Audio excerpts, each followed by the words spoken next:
Now, I mentioned earlier that the Ginger and the Whinger are back making headlines. Today, it's happened because it's been revealed the couple rejected a royal title for their son, Archie. You'll remember earlier this year in the tell-all interview with Oprah, Meghan claimed Archie had been blocked from a royal title. When you're the grandchild of the monarch, so when Harry's dad becomes king, automatically Archie and our next baby would become prince or princess. Can you just tell them the truth? Can you say to the world, you're not giving him a title and we want to keep him safe, and that if he's not a prince, then it's not part of the tradition? How about that, hey? She claims she wanted protection and security that came along with the title, but here she is wanting a pity party with Oprah. Harry and Meghan were given the titles of Duke and Duchess of Sussex, Earl and Countess of Dumbarton, and Baron and Baroness of Kilkeel by the Queen on their wedding day. Archie would have inherited the title Earl of Dumbarton, but his parents refused it in fear that the young royal might be teased because Dumbarton could be shortened to Dumb or Dummy, or come to think of it, maybe even Dumb and Dumber. Let's cross live to the editor-at-large of the Australian Women's Weekly and the royal podcast host, Juliet Rieden. Juliet, can these two do any more to put the public offside with them? Yeah, it's an interesting story, isn't it? I mean, it was in the Telegraph in the UK, the Telegraph newspaper. It was an exclusive. It hasn't been confirmed by the Sussex camp. So it came from a number of sources, according to that story. If it's true, it is quite astonishing, although they made it clear that they weren't going to use a title for Archie when he was born.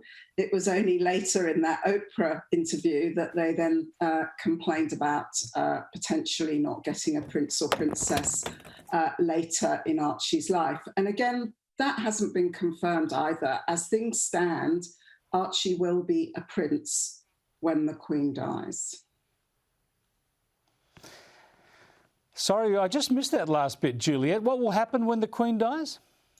When the Queen dies, Archie will be a prince. He is entitled to be a prince, and Lilibet will be a princess. It will, if Prince Charles changes the rules on that, it will happen after that event. And there's nothing to say that he will do that.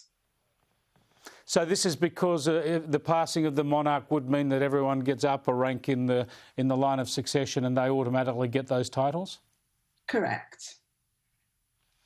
All right, tell us about another story breaking recently about diversity. The diversity quotas at Buckingham Palace apparently aren't what they should be.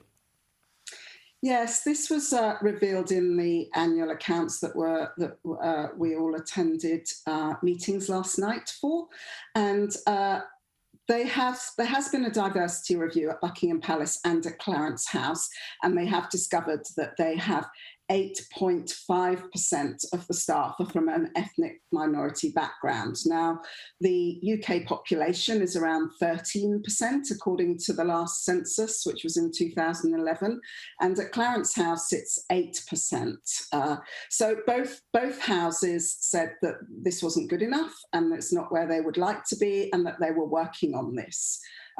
So yes, it definitely needs some work, I think, within the royal households.